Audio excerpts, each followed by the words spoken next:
In a dark and terrifying room, Yee-Jae cries on his knees as he claims he doesn't deserve this because he didn't do anything wrong. A mysterious woman suddenly shoots Yee-Jae and throws him off a plane, but even with a hole in his forehead, Yee-Jae opens his eyes. This all started 7 years ago. Yee-Jae is on his way to an interview at a very prestigious company when suddenly a man runs through a busy road and gets hit by a car. Yee-Jae checks on the guy, but he dies as he clutches onto Yee-Jae's arm, leaving him very shaken. Later during the interview, Yee-Jae is still going through his trauma and he can't answer anything properly, so he doesn't get the job. Having failed to secure a job, Yee-Jae graduates with a big student debt, so he has to start getting menial jobs like delivery guy and waiter. His family can't help him because his father is dead and his mother is a janitor that already sacrificed a lot to give him a good education. Yee-Jae never stops sending resumes to various companies, but he repeatedly fails to get a full-time job. After 7 years of working part-time jobs, Yee-Jae finally gets an interview at the big company again. Interviewer Taeu is impressed by the resume, and Yee-Jae leaves the meeting with high hopes. However, he soon gets a call from a friend, who informs him that all the money they invested in another friend's deal is gone because the guy disappeared. Yee-Jae rushes to his friend's apartment and starts pounding on the door, but nobody answers. Since those were all his savings, Yee-Jae gets furious and starts hitting the door with a fire extinguisher until he falls to his knees as he has a breakdown. Moments later he ends up in the police station for destruction of property, so Yee-Jae asks the cops to arrest his friend. However, they can't do anything because investing in a business that failed isn't illegal. In the evening Yee-Jae goes to see his girlfriend Ji-Soo, who comes out of a car with a guy that gives her flowers. Once the man is gone, Yee-Jae approaches her, who immediately smells that he's been drinking. She mentions that he hasn't been able to get much work this month and gives him an envelope, but he thinks of it as charity and realizes he's been nothing but a burden. Thinking their relationship won't go anywhere, Yee-Jae breaks up with her. Moments later Yee-Jae goes to his apartment, only to discover that the landlord has kicked him out and he's keeping the deposit to make up for overdue rent. All of Yee-Jae's things have been left outside under the rain, so he has to move as much stuff as possible to protect it. Sadly, there isn't much room and when morning comes, he's lost many of his things. After spending the night sleeping on the ground, Yee-Jae gets a message from the company saying he failed his interview. After having another breakdown, Yee-Jae decides he's had enough and self-deletes in the middle of the city, ignoring the call from his mother. Darkness takes over for a few seconds and then Yee-Jae discovers he's in a private plane. When he looks at his reflection, he freaks out because his face has changed, and at that moment he notices the mysterious lady sitting nearby. She has his goodbye letter in her hands, but she magically burns it before taking off her shades, revealing bright red eyes. Suddenly Yee-Jae is transported to the terrifying room with a tall tower in the middle of a red sea and demons trying to climb up. The lady reveals she's Death and she's brought him here to punish him because he made a mockery of her. She grabs him by the neck and throws him off the edge, so the monsters try to grab him as he falls. There are lots of creatures waiting for him in the water, but when he crashes, he wakes up in the plane with the other face again. Death is there too and explains that she'll make Yee-Jae die 12 more times as a punishment. His soul will enter the bodies of 12 people facing imminent death, and he'll die regardless of where he ends up. However, if he manages to evade a death, he'll be allowed to keep that life. Yee-Jae doesn't care about those deaths because he wants to end it all, but after death disappears, the plane enters a raging storm. Unconsciously panicking, Yee-Jae puts on the life jacket and fastens his seatbelt while the flight attendant comes to tell him that it's just some turbulence. After a few minutes of shaking, the plane stabilizes and the attendant lets Yee-Jae alone. Still confused, Yee-Jae starts looking around and realizes he's in the body of a very rich person. Suddenly a glowing pebble enters his mind, informing him of the details of the person he's possessing. This guy is the CEO of the important company Yee-Jae applied to, and he's been rich his whole life. Taeu is his older brother and they competed since they were kids over everything, including who would lead the company. All his hard work allowed him to win his father's approval and eventually he was chosen to become the new CEO. Yee-Jae is very pleased by this lifestyle and decides he wants to keep it, but at that moment an engine blows up.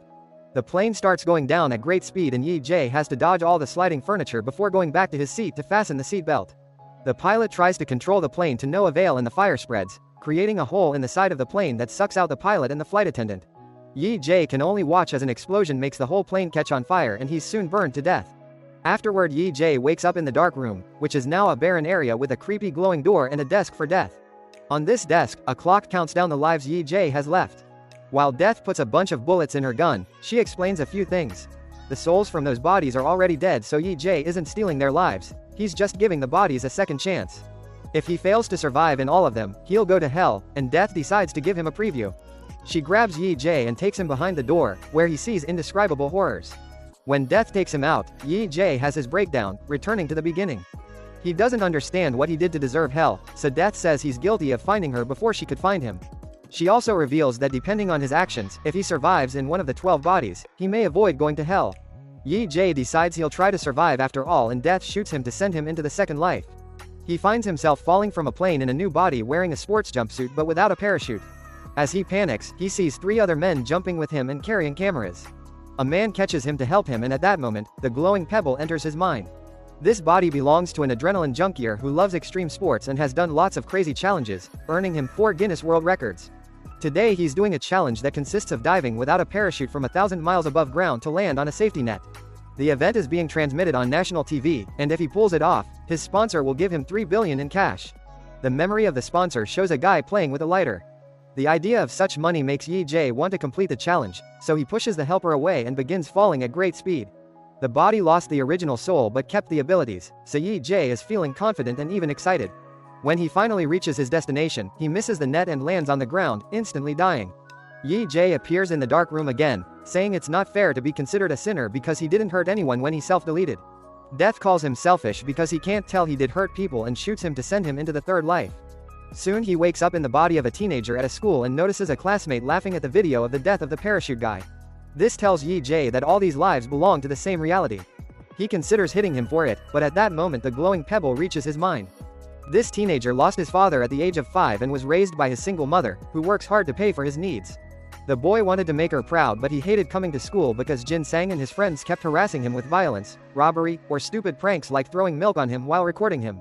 However, he never told his mother this not to worry her. Eventually the boy felt like school became hell and his tormentors were demons, so he decided to self-delete. Yee-Jae realizes that to survive he only has to choose not to self-delete. At that moment Jin Sang approaches him and reminds him to bring him milk before hitting him. Yee-Jae refuses to be a victim and chases after him to knock him down with a chair.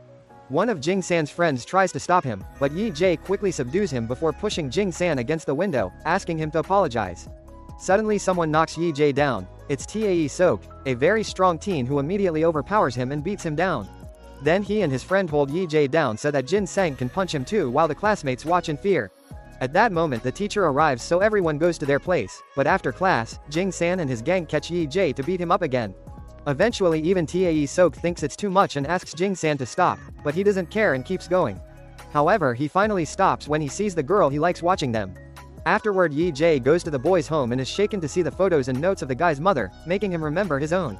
His mom would leave dinner for him and go to work, which tired her a lot, so sometimes Yee-Jae would join her to help her out in return. When the boy's mother comes home too, she notices her son has better manners, and Yee-Jae almost cries as he remembers his own mother again.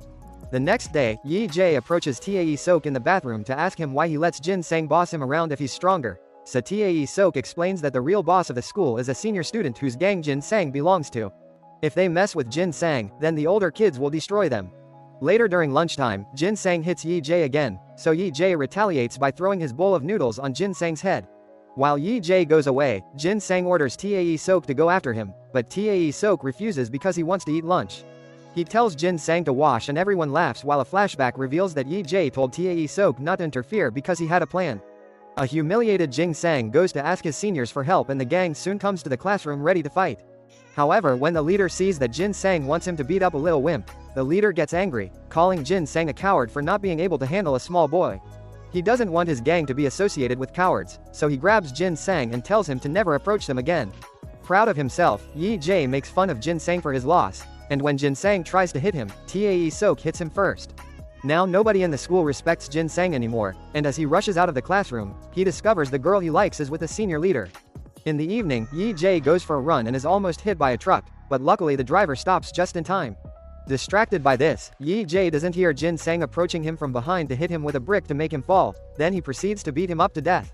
Yee-Jae reappears in the dark room and yells at Death, causing her to throw him against the wall before stepping on his face and shooting him again. For his fourth life, Yee-Jae wakes up in the body of a hostage under interrogation. A group of dangerous men throw water on his face and ask him where he hid the girl and the money. When he doesn't answer, they threaten to stab his eye, so he announces he'll talk. However, the memories aren't back yet, so when he asks for a moment, the men threaten him with a hammer. Luckily the glowing pebble finally shows up and Yee-Jae learns this body belongs to a criminal organization with clients all over the world. They work as fixers, meaning they'll solve a client's problem through any means necessary, which may include murder. One day he fell in love with his boss's girlfriend, and when she mentioned wanting to escape from this life full of crime and abuse, he offered to run away together. He stole 10 billion from his boss and hid them in a safe place, but on his way to meet with the lady, he was captured by his coworkers. Realizing that he has this guy's amazing abilities, Yee-Jae starts fighting everyone, using the chair as a weapon until it breaks. When he dodges an incoming knife, he causes a man to stab his partner, but after the initial shock he keeps on fighting. There are weapons and tools on the wall, so he turns off the main light and grabs a flashlight to fight with an advantage. A fierce battle in the darkness ensues and one by one, Yee-Jae kills every single agent. Afterward Yee-Jae thinks that with this guy's abilities he could survive anything, so he should retrieve the money and run away. He retrieves his phone and steals a bike to escape, discovering that all this has been happening in the back of a truck. As Yee-Jae speeds through the city, his boss learns his men failed and tracks Yee-Jae's location through his cell phone. That location is then sent to all the hunters in the area, promising a juicy reward if they catch Yee-Jae. Soon a chase begins through the city bridge and the agents open fire on Yee-Jae, who dodges everything and hides behind a truck. Once he manages to appear behind the agents' cars, he uses the bike to disarm a guy, then he starts driving like crazy. The other hunter misses his shots and hits cars instead, causing lots of crashes. The truck that captured him also shows up and tries to block the bridge, but the cars crash against it and cause an explosion that Yee-Jae simply jumps over. After leaving the bridge, a bunch of bikes and a police car start chasing him too. When he's about to reach a dangerous avenue, Yee-Jae speeds up and causes a bunch of vehicles to crash, blocking the way for the cop and a few bikes. There are still a few bikers following him and more enemy cars blocking the streets, so Yee-Jae enters a mall and speeds up until he's in the center surrounded by enemies. At that moment he notices an elevator, so he goes inside and closes the door right before another bike could hit him. When he reaches the roof, he makes a big jump and lands in a party pool, where his phone stops working. Now the enemy can't track him anymore. Then Yee-Jae goes to meet with a woman at the pier. She immediately hugs him and Yee-Jae senses how much the guy loved her. Yee-Jae tells her where the money is so they can head there, only to be suddenly shot by her, revealing this was her plan all along. Once again Yee-Jae wakes up in the dark room, finding Death laughing at him. However, he isn't bothered because he didn't give the woman the exact location of the money, so he plans to retrieve it during his next life. When Death shoots him, Yee-Jae's fifth life starts in juvie. He's in a tiny cell and he can't help freaking out, but luckily a guard comes over to take him to his real cell. On their way there, the other prisoners throw a ball against the fencing as a threat, even looking at him creepily. In the cell, he discovers he's got cellmates and learns that he'll be released in 4 days. He's also told that a psychopathic killer is staying in the cell with him, and Yee-Jae notices all the creepy art and books about psychopathic analysis on the shelves. At that moment the psychopathic murderer is brought back and Yee-Jae is shocked to see it's Jin Sang. Remembering his previous death, Yee-Jae begins beating him up, but the other prisoners immediately pull him away. At that moment the glowing pebble finally comes to his mind and Yee-Jae learns this body belongs to an MMA fighter. The guy's family was in some trouble with a gang and needed money quickly, so he accepted a deal. He took the fall for a hit and run and would get rewarded with 200 million after the trial. Since he was 18 he was still a minor in Korea, so the plan was to quickly be released on probation. While making the deal with the lawyer, a man watched them from the shadows while playing with a lighter. The guy turned himself in with a fake confession, but sadly during the trial, the woman who was hit died, so the judge sentenced him to 2 years of imprisonment for manslaughter. Later when the lawyer visited him in prison, the guy asked for 2 billion to keep quiet or he would tell the police everything. Another memory shows Yee-Jae the arrival of Jin Sang and how he said a bunch of creepy but dumb things as if he was pretending to be a psychopath to scare the others and be in control. Back in the present, Yee-Jae starts laughing as he realizes Jin Sang isn't a psychopath, he's here because he killed the high school boy. Yee-Jae begins slapping Jin Sang as he calls him out in front of the others, telling them the truth. Jin Sang is too afraid to deny it and the rest of the cellmates beat him up for revenge. When they get time out in the backyard, other prisoners start bothering Jin Sang too, which Yee-Jae finds very satisfying. Later the group has carpentry lessons and a prisoner shoots the blade from his saw at Yee-Jae, who dodges just in time. The blade ends up bouncing on the wall and killing another guy instead. Yee-Jae yells for help and after the guards take the injured man away, all the other prisoners grab some tools while telling Yee-Jae that the lawyer wants him dead. Ji-young immediately rushes out in fear before a fight ensues, and Yee-Jae gets to enjoy the body's amazing MMA fighting skills. With quick and precise strikes, he fights all the prisoners at the same time, knocking them down one by one with a combination of punching, kicking, and using any object in the room. At that moment Ji-young comes back with a crowbar and Yee-Jae realizes he wanted to help, so he decides to befriend him. That night, Yee-Jae finds Jin Sang in the washroom sharpening a tool to kill him. After punching him, Yee-Jae considers killing him first, but that would get him more jail time. Instead he decides to traumatize Jin Sang by saying he sees the ghost of the dead schoolboy, sharing details of his previous life that only he would know. When he says the ghost will haunt him forever, Jin Sang ends up wetting his pants in fear. Eventually the day of Yee-Jae's release finally arrives and before leaving, he gives Jin Sang some milk, saying it was sent by the ghost. Outside, the lawyer is waiting for him with the money, but Yee-Jae turns it down, telling him he wants to live a clean life from now on. Sometime later, he makes it to the pier and finds the money he hid in the other life, unaware someone is following him. Now he's ready to start a new life, so he rents a room and takes a nap. He wakes up when he feels his mother touching his face, but it turns out to be just a dream. At that moment, his phone rings with a call from the mom of this body, so a crying Yee-Jae accepts to visit her soon. Later at the station, Yee-Jae separates the money into 2 bags and puts one away in a locker, which will be confiscated if he doesn't return after 4 days. When he arrives at his hometown, Yee-Jae gets attacked from behind and stabbed by an old man who turns out to be the father of the victim of the hit and run. He had been furious that the killer could get away with just 2 years because of his age, so he came looking for revenge. Yee-Jae apologizes and tells him he didn't do it, but at that moment they hear footsteps and the man runs away. Suddenly Ji-young shows up and runs to help him, only to suddenly take out a knife too. The day of the fight, he'd actually gone out to look for a weapon to kill Yee-Jae for the lawyer's reward, but when he came back it was already over, so he pretended to be a nice guy. Yee-Jae tries to buy him off, but Ji-young doesn't believe he has money and proceeds to stab him multiple times. Soon Yee-Jae dies while the phone rings with a call from the mom. Once again, Yee-Jae wakes up in the dark room and only exchanges a few words with death before he gets shot again. To his horror, he discovers his 6th life begins as a baby. He starts crying in the middle of a restaurant, so the mother apologizes to everyone and takes him to her car. There she shows her true face, angrily throwing a tantrum and yelling at the baby for being an annoyance. Because he's in a newborn body with no memories, the glowing pebble never comes. The mother takes the baby to her home and carelessly throws him on the couch, where he's gently picked up by the father. Yee-Jae thinks the man may be nicer, but soon he shows his true face too. He brings over expired food, and when Yee-Jae refuses to eat it, he starts yelling and insulting him too. At that moment, a cop arrives with a social worker, who has received a report about a potential case of abuse. They come inside and try to check on the baby's body, but the father interrupts them to show them his business card, proving he's also a social worker for child welfare. The duo apologizes for the misunderstanding and leaves, so now the mother is furious and drops the baby on the floor to then kill him with a pillow. When he appears in the dark room, Death explains that sometimes not even babies get a chance, so Yee-Jae shouldn't take life for granted, then she shoots him. Yee-Jae's 7th life starts outside the train station, and using the phone in his pocket he notices his locker is about to expire. He rushes into the station as he bumps into a bunch of people and makes it to the lockers right before the employees open them. After retrieving his money, Yee-Jae sees his reflection and discovers his new face is in advertisements around the station. The glowing pebble reaches his mind and he learns he's in the body of a model who was popular since high school.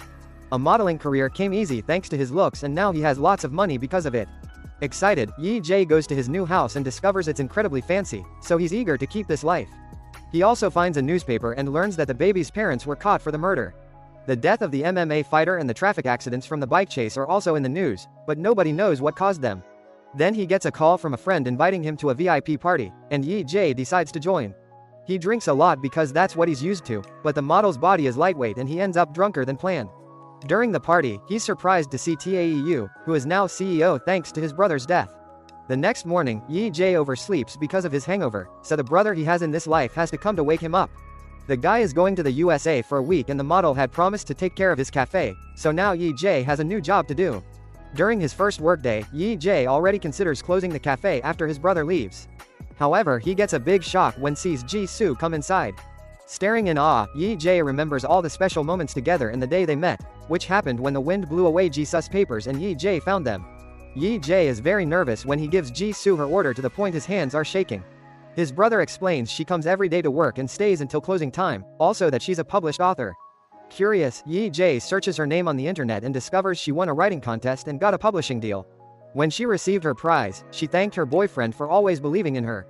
The envelope she tried to show him that day hadn't been pity money, it was her prize. Feeling guilty, Yee-Jae rushes to the bookshop to buy Ji-Su's book because he remembers her saying she put her personal experiences in her stories.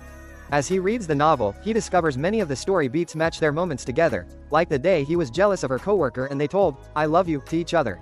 As he cries, Yee-Jae also sees that the bookshop sells the fancy pen that he promised he would gift her one day. He did buy the pen in secret and engraved her name on it, but it got lost when he was moving all his things under the rain. Later at the cafe, the guy that he saw the other day with the flowers arrives with a woman and a little girl that calls Ji-Soo auntie. Feeling like an idiot, Yee-Jae realizes this is Ji-Su's brother, and decides to keep the cafe open the whole week just for her. The next day, Yee-Jae takes Ji-Su's order with less anxiety and gives her some cake on the house, saying he's a fan of his book. He also pretends he has an idea for a story, telling him about Lady Death and all the lives he's been going through as if it was happening to the character. Then Yee-Jae asks her to sign her book and is shocked to see she has the engraved pen. It turns out his mother picked up all his things after his death and gave Jisoo the pen after the funeral. During the next few days, Jisoo keeps going to the cafe and Yee-Jae sits down with her to chat for a while. One evening, Jisoo wonders why the protag of the story hasn't visited his mother yet, and Yee-Jae says it would be too painful. Soon after she leaves, Yee-Jae sees police cars pass by and hears from a client that a regular customer was caught in an accident. Assuming the worst, Yee-Jae runs down the street and screams when he sees the blood on the street, so the cops have to hold him back. At that moment, Yee-Jae sees Jisoo among the crowd and calms down. Jisoo approaches him to thank him for caring so much and shares that she felt the same when she got a call about her boyfriend's death to the point she had a breakdown in the hospital's reception. The next day, Jisoo visits Yee-Jae's resting place and cries as she says she misses him, which is seen from afar by Yee-Jae. After she leaves, Yee-Jae dares to approach his own memorial, only to suddenly bump into his mother. Pretending he's here for another person, Yee-Jae leaves the room, not daring to talk to her. He watches from afar and sees her clean the memorial before running to the restroom to cry her heart out. Not being able to take it, Yee-Jae runs outside and has a breakdown. Later, Yee-Jae writes a letter to his mother pretending to be a friend, saying that Yee-Jae left her some money after his death. He goes to his old house and leaves the letter with a bag of money from his other life, running away fast after seeing his old pictures. On the street, a sign suddenly falls from its hinges and falls on Yee-Jae, instantly killing him, but it turns out to be just a dream. The next day, after another afternoon of chatting with Jisoo, Yee-Jae offers to walk her home, remembering the times they used to walk hand in hand. Overwhelmed by emotions, Yee-Jae finally confesses the whole truth to her as some flashbacks show how Jisoo's office co-workers would make fun of her for dating a waiter. However, Jisoo would introduce Yee-Jae proudly to them, not letting them insult their relationship. Yee-Jae apologizes to Jisoo for leaving her, but before she can react, they're suddenly hit by a fancy car. Jisoo dies instantly, but Yee-Jae is still alive and sees the face of the driver. It's Taeu. Yee-Jae realizes he's the guy with the lighter and he's been connected to every life he's gone through. The lawyer is also in the car, but he runs away when he sees the bodies, and when Taeu sees Yee-Jae is still alive, he puts on gloves to finish him off. Soon Yee-Jae wakes up in the dark room, and he's so furious that he rushes to take Death's gun and shoots her in the head.